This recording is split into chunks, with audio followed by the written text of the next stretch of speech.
Welcome to the Zoe Routh Leadership Podcast, where we share all things people stuff in leadership. Learn from leaders who have done the hard yards and learn from experience. Hear from expert authors about the latest insights from culture to strategy and messy people dynamics. Get tips and insights from multiple award-winning author and leadership expert herself, Zoe Routh. Now, on with the show. Hey, it's Zoe. Have you ever struggled with that nagging voice of self-doubt?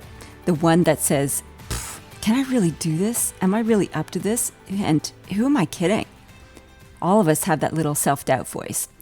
What we need to do is learn how to swim in the face of uncertainty. And my guest today has a great approach to that. She is a remarkable human. She is a 6-time Ironman and is training for her 7th one. Her name is Bobbie LaPorte, and she is the founder and CEO of Bobbie LaPorte and Associates, an advisory and consulting firm, providing leadership and organizational development services to Fortune 500 companies. Before founding her business, though, she has served as CEO, COO, and CMO roles, so basically across the whole C-suite, in several Fortune 50 companies, including IBM, GE, and United Healthcare. And she's led a couple of healthcare technology startups as well. She has an MBA from Harvard and a master's in positive leadership and strategy from IE in Madrid. Wow. She is one accomplished human being. And in our interview, we dig into what does it mean to lead in uncertainty and how her experience as an Ironman has really supported her in being able to shift identities, to embrace something completely different and reinvent yourself, especially as an older adult. Like she didn't do these Ironmans when she's 20, think 50 plus, which I think is astonishing. She is also leading a fabulous course at Interplicity called Leading Through Uncertainty. So in that program, you'll get access to self-study video courses, be part of a great community of other participants, and be able to access Bobbie herself. So you can find all that information at interplicity.com. Click on the professional courses and you can find Leading Through Uncertainty with Bobbie LaPorte right there. And if you want to save $100 off the course tuition, just put in Zoe100, ZOE 100, and you'll get a lovely discount. Now, let's on to the show. Bobbie LaPorte, all the way from fabulous San Francisco Bay Area. Welcome to the show. Thank you. Thank you for having me. Oh, you've got such a fabulous, interesting background leading to this brand new book and great course that you've got at Interplicity. Let's rewind a little bit. I latched onto your bio where it says you completed many Ironman. So tell me a little bit about that. How many have you done and how did you get into that? I've done 6. I'm training for my 7th. It's sort of an interesting, story in some respects, because when I grew up on the East Coast outside of Boston, I was not an athlete at all. I was a student. I didn't care about sports. And when I was in my early 50s, I was running a healthcare tech startup in the Bay Area. And, I've been traveling and I was overweight and wasn't really taking care of myself. And somebody who worked for me was training for a marathon. And so I supported him financially and kind of got interested in endurance sports. And so then I decided, I need to do something. So I trained for a marathon. And then somebody said, oh, you should train for a triathlon. Triathlon was big out here in the Bay Area. And then one day someone said, well, you should train for this Ironman thing. And I was like, seriously? Really? No. That's just like, that sounded to me like, climbing Mount Everest or doing something really crazy. And, but I thought, wow, I would be in such great shape. And I could say I was an Ironman. And so on my 53rd birthday, actually, I joined this team. We kicked off the training. And 9 months later, I finished my first Ironman in upstate New York. Little did I know how much pain and suffering was going to be involved in that process. No one told me about that. But it was really transformational for me in terms of how I work with leaders, just the connection between endurance sports and leadership and what you learn about yourself, about your capabilities and your vulnerabilities. And it became very much the foundation for the work I'm doing now in consulting, but also the course that you mentioned that I'm launching and also the book around leading through uncertainty. Okay. So a couple of things. I think not everybody's familiar with the distances involved in the Ironman triathlon. Can you share with us what exactly those are? Because I think we just need to put it in context for people who aren't that familiar. Yes, good point. I should have mentioned that at the beginning. So an Ironman is it's pretty much the longest distance triathlon. So it starts with a 2.4 mile open water swim. And then there's 112. Which is about 4K. It's about 4K for our metric listeners. And then there's about 112-mile bike ride. I don't know what that translates to into. I think it's about 180 kilometers bike ride. Then a full marathon at the end. Yeah, which is 26 miles and 42.2 kilometers. Yeah. So the total for us, so it's 140.6 human-powered miles. I don't know what that is in terms of kilometers, but it's a long day. Me neither. Yeah, it's a long day. How long does it take you to do one? I'm one of the slower people. It takes me about 14 hours, 15. So you have up to 17 hours. So the races all start, and they're all around the world. The races all start at 7 a.m. and you have until midnight to cross the finish line. Yeah, it's a huge, long day. It's just the training leading up to it. I have a couple of friends who've done Ironmans and, 9 sessions a week, hours on end. I'm like, oh my goodness, it is seriously epic. I think even more epic is that you started this at 53. Yeah, it was definitely a late bloomer when it came to that. Yeah. And it is a huge time commitment. Absolutely. When I did my first one, I was so sure I wasn't going to cross the finish line. I had this sort of like a lot of women do this, this talk track about I'm not good enough, I'm going to fail. And I really was worried that I wasn't going to finish. And when I crossed the finish line, I was like, that's it. Sign me up for the next one. So for many people, it becomes that one and done. I want to do an Ironman. But for me, it just sort of became like a lifestyle. And even though I'm not obviously as strong and as fast as I was then, I'm still training and still racing because it just sort of becomes part of who you are, how you identify yourself. And the things I learn from the process all the time are super helpful to me and I think also to my clients. That's really interesting. It becomes an identity that you adopt. And so before you completed one, did you feel like you had the identity of an Ironman, or was it just sort of, I'm an aspiring Ironman? Was definitely aspirational. No, because as I said, I was totally a non-athlete. And I still now, even though I call myself an athlete, I have to work really hard to train and to finish a race and to accomplish everything. So no, I just thought it was so out of my reach and so out of my imagination to think I could do it. I don't know why. I just said, why not? I'm going to try it. And I just thought it'd be really sexy to say, hey, I'm an Ironman. It is totally sexy. Absolutely. That's like worth multiple bragging rights forever. Having done one, or let alone 6, that's amazing. So how do we go, the leadership lessons and life lessons are huge in this.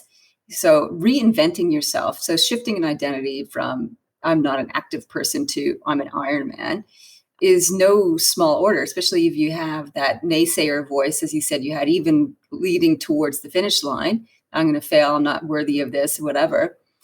What were the takeaways for you around that? How do you go about shifting an identity and dismantling what you think is possible? Like in my mind, I'm like, 53 sounds like a barrier in my own mind, about embracing Ironman training as an older adult. That's just one obstacle. I'm not sure that you had that at all. So yeah, tell me, let's talk a little bit about that. How do you dismantle one identity and create another one? Well, for me, a lot of it was just about seeing what's possible. And that's really the theme of the work I do. That's actually the motto for the Ironman organization is anything is possible.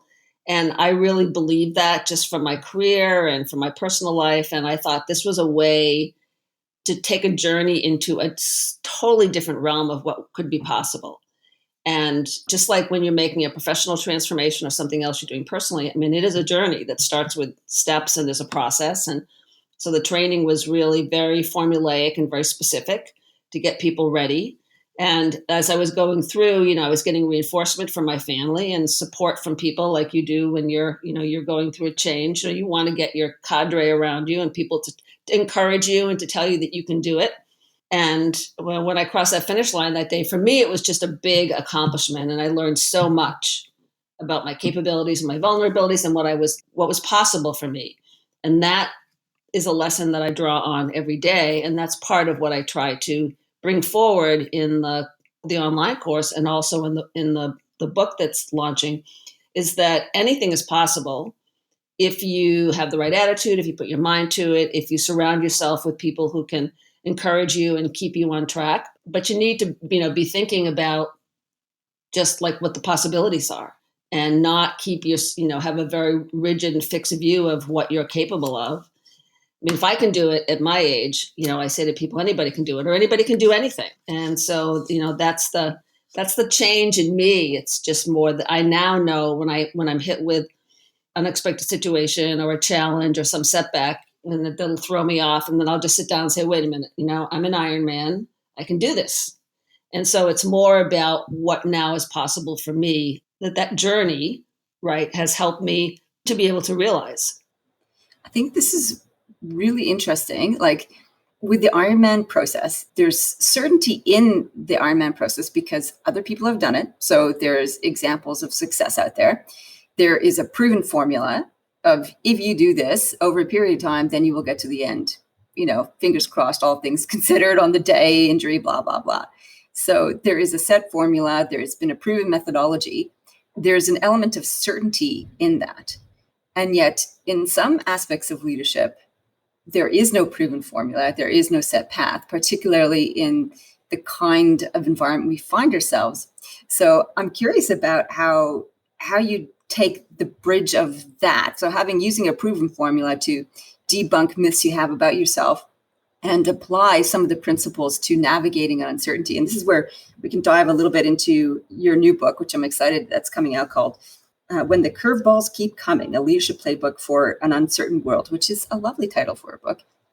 So what are the principles that you can suck out of Ironman training or other areas and put towards this uncertain world and where there is no definitive path and proven methodology necessarily? And you're absolutely right. I think now more than any time, we are definitely living in, I think, one of the most challenging times in recent history, with the change and this before COVID, but it's just been magnified since then. And this kind of uncertainty, this world that we're living in now, I think we're going to continue to see this in such an accelerated pace over the next, the next decade or so. And so the lessons that I apply to the work I do, a lot of them are derived from my Ironman experience, because you're right. There is a formula and it should get people across the finish line. And there is some certainty, that you're going to be swimming a certain amount of miles and biking and running. But after that, everything is, off the table, because when you get to the start line on race day, you have no idea what's going to happen. I know that race day is going to throw me at least one curveball, if not two. So you have to be prepared to dig deep, to be able to look at your capabilities, to realize that you've trained and you're ready and that you can have a response for almost any situation. I've had my goggles kicked off on the swim. I've had bees sting me. I've had multiple flat tires. And you just basically have to stop and say, all right, so, what are the resources I have at my disposal to allow me to just continue to move forward? That's all I want to do, is make forward progress and not get stuck and get into a panic mode and default to, I guess it's just not meant to be. It's just not my day. If I had taken that attitude, I would never have crossed the finish line. And so I think for leaders today, because we're living in this uncertain world, it can be really scary, because they're used to a certain amount of certainty. They're used to some absolutes. They're used to some frameworks and rules that they've depended on in the past, and those worked in the past. But now, with all this change and uncertainty and our world, moving so quickly, a lot of those things that we all relied on are no longer, they either don't work any longer or we've thrown them out. And so every day is sort of like a new adventure. And when you wake up every day and you don't really know what you can count on, you don't know what's certain, you can't rely on many of the things that have got you to where you are now in the past. And so it's being able to understand that, the timelines of how you make decisions is very different. Risk taking is very different. You have to be able to make split-second decisions. You have to be able to, just think about how you can make that next move with your team and not worry about exactly what it's going to look like in a week or a month or a quarter, because we can't even look that far ahead. So leaders have to be a lot more vulnerable. They have to be a lot more self-aware. They have to, be willing to open themselves up to other people's perspectives and to say to their teams, look, I know I'm the leader, but I don't have the answer. So let's figure this out together. And I think for many leaders, that's a really scary place to be, because we've become leaders because people have confidence in us because we have the answers, because we've had success in the past, because we've been composed and certain, and we're the ones that people look to and go, oh, this person knows what they're doing. And the answers aren't there anymore. And so it means being willing to ask other people for help and being willing to try new things. And if they don't work, then you just shift gears and try something else. But it can be a pretty scary place, if you feel like you have to totally rely on the domain knowledge and the skill sets and the experience that you've had in the past. Some of that applies, but a lot of it does not. Yeah, it is. It's very destabilizing. A couple things you mentioned there, the change in timelines that leaders need to contend with. Can you explain that a little bit more? What do you mean? How are the timelines different? The timelines are different because, again, going back to the fact that our world is changing so quickly. So because of that, the cost of delay in decision making can be really disastrous in some cases. And so because the world is changing and the economy is changing, when you're forced to make a decision, if you think that you're going to follow the old process of doing a lot of analysis and evaluation and looking at all the stakeholders and developing options and going round and round, by the time you make that decision, your competitors are going to be 3 and 4 steps ahead of you. So it's really the cost of delay in the world that's changing so quickly. So you have to become, just like I am on race day, I can't sit there by the side of the road and say, gee, now what do? I have a flat tire. You have to become very agile at making in the moment decisions, like being confident that I'm going to move forward because I feel this is the right thing to do. And if I make this decision and it doesn't work out, and then I'll change course, because we can change course now. I mean, we know that making mistakes are much more a part of how leaders need to move forward. And in many cases, mistakes are much more, they're acceptable. So that's what I mean about the old ways of decision making. Again, it's like rethinking, what does it mean to take a risk? And what does it mean to make decisions? And, what does it mean to move forward?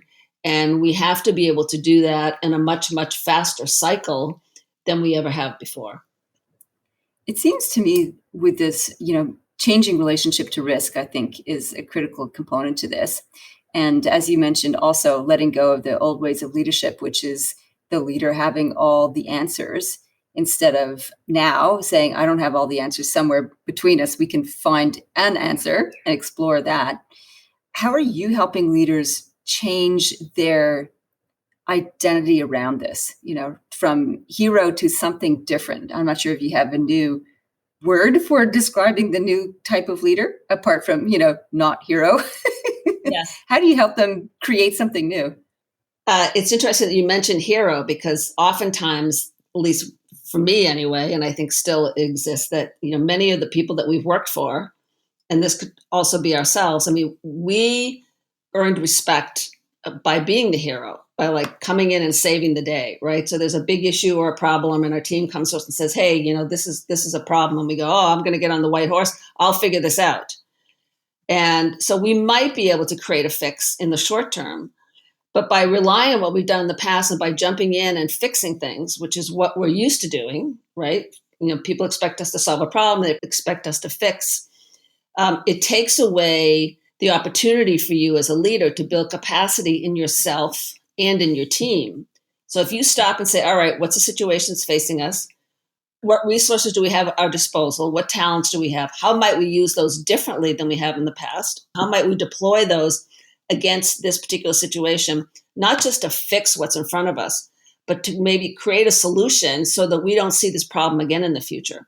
And so I think the hero that I see now with leaders is people who are willing to say, all right, like you said, so we're going to figure this out together.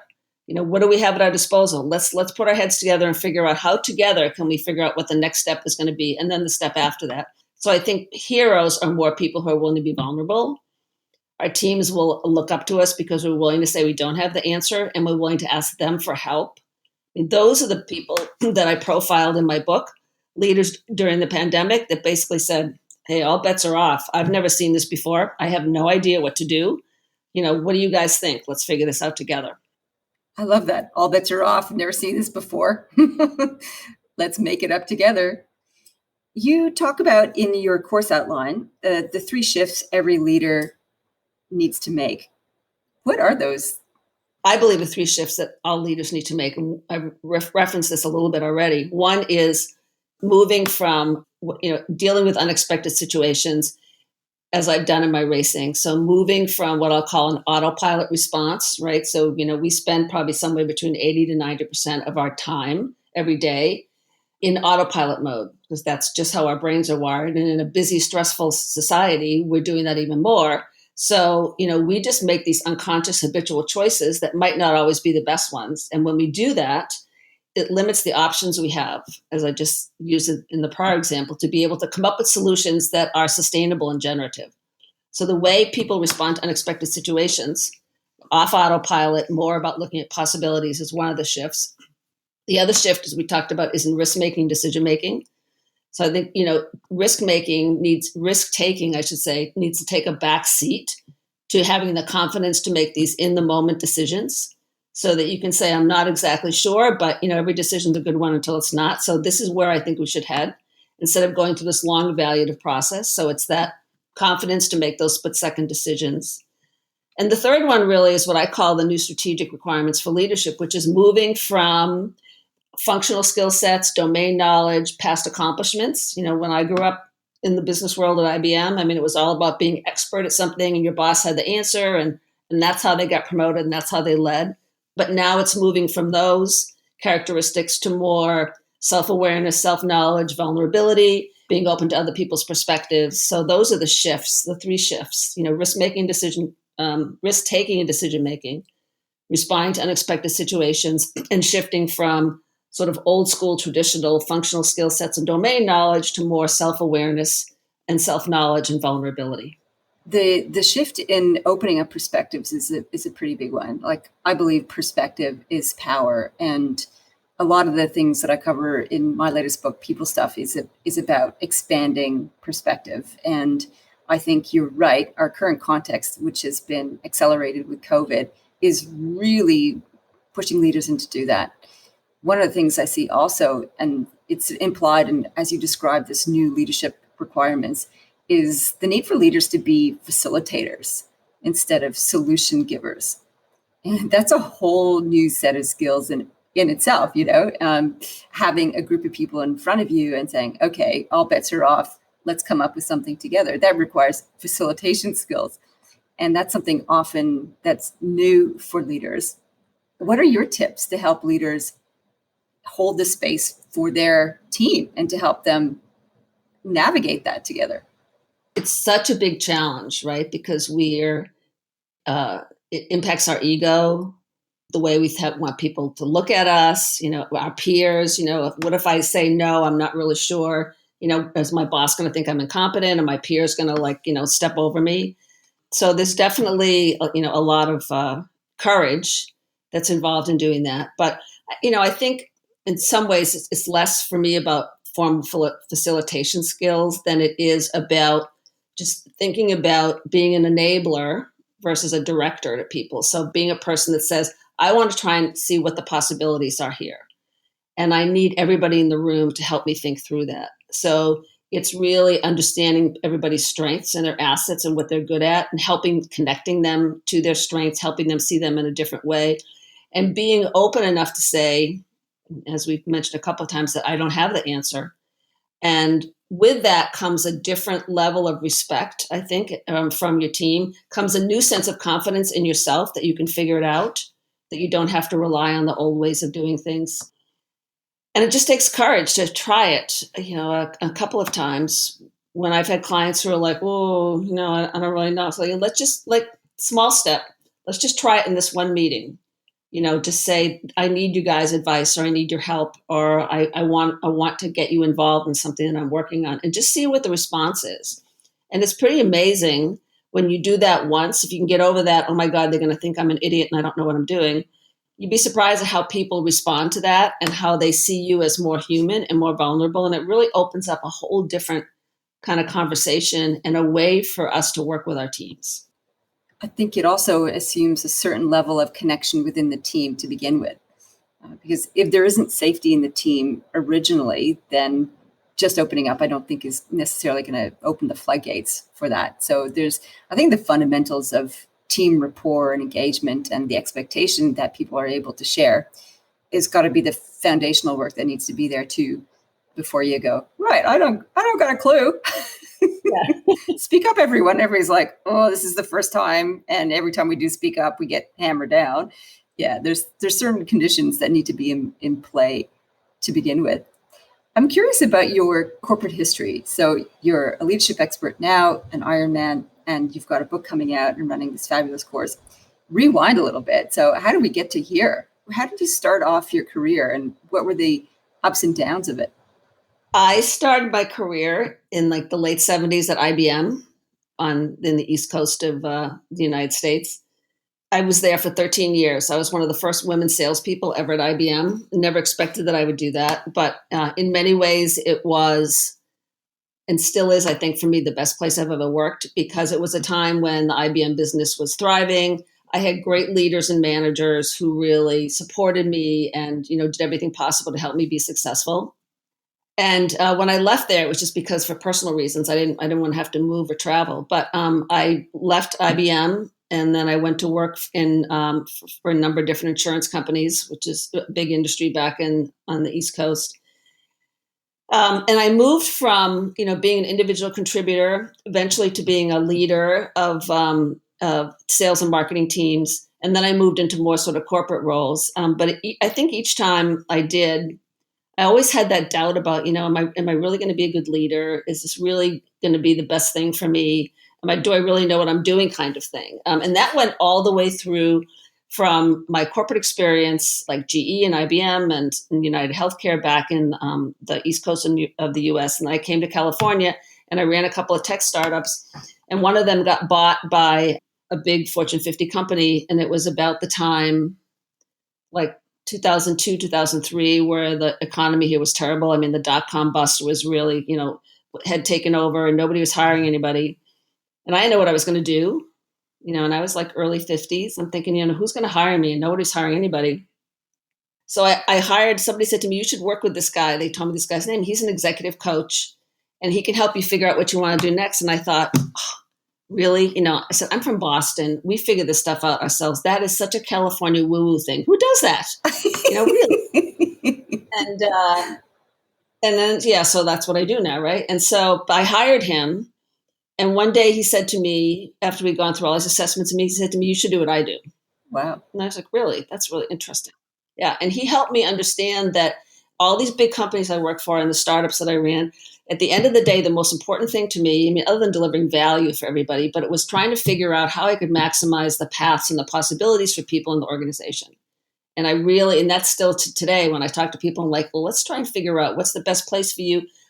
How do we make things really maximize what's possible? And it was this seeing what's possible is the theme that he helped me see. And that's what became the foundation for me to start my coaching and consulting advisory. And then also now, and that's really so foundationally, that's what happens at an Ironman. Like, what is possible? What can I do here? How can I tap into everything I know and all the resources I have to be able to cross the finish line? And in my course and in my book, it's like, how do you figure out what's possible? Because you can't depend on everything that you've done in the past. So it's really being able to create the mindset shifts and the skill set development, but the personal philosophy that you can always find your next move, that you can always figure it out, right? That you always have the resources in you to be able to get to that next step. And that's all you need to do is get to the next step and then the one after that. But it's really seeing what's possible. And that's where I learned that. And I think I was doing that all along in my corporate career, but I never really mind it or understood it until he brought it up that one day. And I thought, oh, that's really interesting. So after I poo-pooed the idea and then I became one, people are like, well, that was really interesting. Well, it's taking a risk, right? So taking a risk that the woo-woo stuff from California will work, diving into that and jumping into a completely new direction, because it is a very different life going from being a corporate professional to being a corporate advisor. Like it is a shift in mindset, work methodology, different risks that you have to manage. And I'm curious about the self-doubting voice. I mean, you say it disappears when you're doing Ironman experiences. Does that voice disappear, or have you learned how to work with it or tame it in some way? I don't know that it's ever going to disappear. I think, part of that is, some of it's just like my upbringing is sort of organic for me. But I've certainly learned to push it back and to not let it interfere with my interest or desire to try something new. And also by, just as I said, because I was not an athlete, just doing this physical thing that was so foreign to me. That really helps me to think about, I could, I could do that. When they came to me and said, we want you to do a TED Talk, I was like, no way. I can't do that. No, I don't want to do that. I can't do it. And I thought, well, I could probably figure it out. And so that's just sort of, it's not anywhere near as prominent, but you probably find this in your work too. I mean, so many of the women executives that I work with, they still have this, oh, I don't really know. Maybe I shouldn't get promoted. Maybe maybe this, maybe that. And it's just amazing to me. And it's really sort of sad. And so when that happens, I just say, look, we got to figure this out, because you can't have that mindset.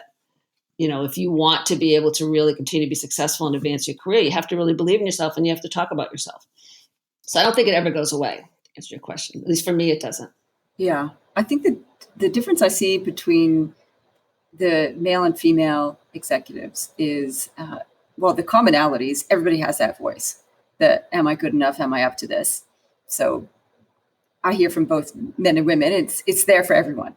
I think the difference sometimes, and you kind of pointed to that, is that I think women will sit with that nagging self-doubt for a lot longer before they take action. I think the men will still take action and the voice is still there. So I think the women are, like the ones I'm working with, are learning to take action regardless of the voice instead of waiting for the voice to disappear. And for them, that's the biggest breakthrough. It's like, I can do stuff regardless of the voice. I'm like, of course, that's what we need to do as leaders is to learn to take action and see the possibilities, which I love as your framework for navigating uncertainty is to look for possibilities instead of restrictions and roadblocks. Two big questions. Over your career, what's been your biggest failure and what's been your biggest success? Biggest failure. Probably not in this practice I'm in now, but one of the tech startups that I was running, I didn't see the fact that this technology wasn't going to be commercialized early enough. I mean, we sort of unwound it, but I just think I was just so enamored with the technology. I wasn't really looking at what the market was really looking for, and we continued to try and push and push and push until there was like no money left. And so that's I would say that was poor judgment in some cases. That was a failure. This is going to sound crazy, but I really think, my biggest success, which was really more about me, was when I transitioned from being a sales rep in the field at IBM to going to IBM headquarters in a staff job. And honestly, Zoe, this was something I was so resistant, because I was working on a big national team and I was the only woman salesperson on this big team. And it was just one of those times when IBM, they couldn't sell enough stuff. And I was making a lot of money and I had a great client. And one day my branch manager called me and he said, "Are you going to be a salesman for the rest of your life? Are you going to have a career?" And I was like, oh, damn, I really do not want to go and be a staff person. But that move helped me to really see how corporate was run, business decisions were made. I made tons of contacts, and it really helped position me to be like a strong cross-functional leader in a big organization. And I think that really set the stage for me for some of the other GM and COO kind of roles that I had. And I would never have done that probably if this guy hadn't really seen the potential, see possibilities, right? And had basically pushed me and said, "We've offered you like several jobs and opportunities to get promoted, and you just seem to love it here. Why not? I'm going sailing with clients and I'm making a lot of money." But that for me was that the push that he gave me, and then the way I embraced that role really, I think, led the way for me for a lot of the other successful positions that I had later on. That's a beautiful story of a leader sharing possibilities in another human. And it's such a gift that we can give to others. And so grateful when somebody does that for us. And I think as leaders, we need to be on the lookout for that, and to really put those seeds in people's hands or in their gardens this is the seed of potential I see in you. Whether you act on it or not, it's up to you. And I think this is where you could really bloom and take off and experiment with. Because we're often blind to those things for some reason. I think you're right. And I don't know, there's this concept in positive psychology called strength spotting, which is really about being able to really be aware from a strategic standpoint of what somebody does well and not just tell them, oh, this is something that you're good at, but to really connect them with it in a way that they feel appreciated and they see value and they see a way to use that strength in different ways. And it's not like a hard skill to learn, but I think everybody is running so fast and everybody's so busy. And, one of the things I hear most from people that I work with is no one ever tells them that they're valued or appreciated. No one tells them what they did well. This like, hey, you're doing a great job, in your performance review. That's like not very helpful. And so that when someone says, I saw you do X, and I think that has tremendous value, and here's why, and I'd like to see you do more of it. How can I help you do that? People just light up because they're starving for that. So I think you're right. It's one of the gifts that we should be able to do that for people. It's one of the gifts as leaders we can share with others that, doesn't cost us anything but some time and can have a really huge impact on somebody's view of themselves and of their ability to be able to realize what's possible for them. Yeah, I think you're right. Like people are hungry for that kind of observation from others. And one of the things I notice from my clients is that I've worked with many of them for over many years. So I can see the shifts in them. And because they're living inside themselves, they don't necessarily are always aware of how they are different over a period of time. And if you can put up the mirror for someone and say, hey, you took a risk here and you've evolved here and you're different this way, isn't that amazing? They're like, oh. And it validates their journey. And it's such an amazing thing that we can do for people. Yeah, it totally is. One of, in this course that we're launching, I wanted an example of this whole concept of strength spotting. And so I remember this executive that I worked with like 5 or 6 years ago. And he just had this he was a super creative guy, but he was in a very uncreative role. And he just uncovered this creativity and he used it to solve a major organizational issue. But he had forgotten about it. And so I hadn't talked to him in a while. And I reached out to him. I said, hey, I'm doing this course and I want to be able to share an example of somebody who really leveraged their strengths in a very different way and inspired a lot of other people. And he said, what are you talking about? And so I told him the story. He goes, oh, you know what? I totally forgot about that. He goes, and that's a side of me that I don't use often enough and I need to use more often. And so he's agreed to, you'll see it in the course, to do a video to describe that situation and what he did and what the outcome was. But I just think when you're able to like remind people about those things and share that with them, it just it just takes the relationship to a different level, and it takes us out of our day-to-day kind of grind, which is where a lot of us and our people on our teams are in these times anyway are living. Yeah, that's a beautiful piece, and I'm excited that that's going to be included in your course, which is called Leading Through Uncertainty. Is that that's the correct title, right? Yes, it is. Yep. Yeah, what a beautiful, fabulous course that people can access to with which has got online videos, so self-paced videos, as well as time with you. Is that right? Yes.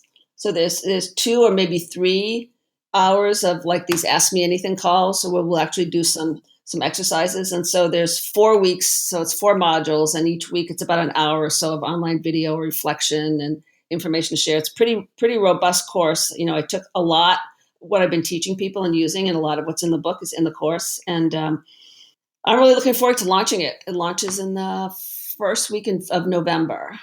And I think it's going to be great. So I'd love to see people out there in the classroom.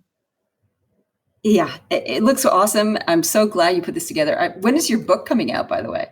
My book will be out about the same time. So it should be up on Amazon either the end of October or the first week in November. Fantastic. I can't wait to get my hands on that. That's awesome. Bobbie, thank you so much for coming on the show. It was fabulous to hear all of your stories from Ironman to corporate to your insights on leading through uncertainty and the new leader that we're helping to explore and bring to life here. So thanks so much. You're welcome. Thank you so much for having me. I really enjoyed it. Really enjoyed it. Thanks, Zoe. Well, I really enjoyed that episode with Bobbie. One of the 2 things I'm taking away from that conversation, one is possibility thinking. And I think having a possibility mindset and approach is exactly what we need when it comes to uncertainty. We get so stuck in what are we missing out on? What can't we do? What are we restricted from? That we forget that there are huge opportunities out there and really we can do anything. And I love Bobbie's really positive attitude to that. And the second thing I'm taking away is this whole notion of strength spotting.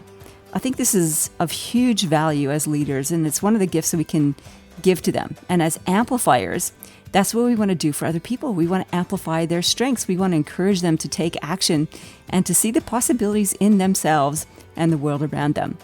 And it's a fun and energizing thing to do, to see somebody else light up when we offer them that gift of our perspective. Well, if you want to find out how you can grow your perspective, feel free to jump onto Bobbie's course, Leading Through Uncertainty. And if you want to have a longer experience of developing your leadership, consider my Amplifiers program. Check us out, zoerouth.com, click on programs, and you'll discover Amplifiers right there. We'd love to have you in our community ongoing. In the meantime, live well, lead well. You've been listening to the Zoe Routh Leadership Podcast with leadership expert Zoe Routh. For more about people stuff and to contact Zoe, go to zoerouth.com.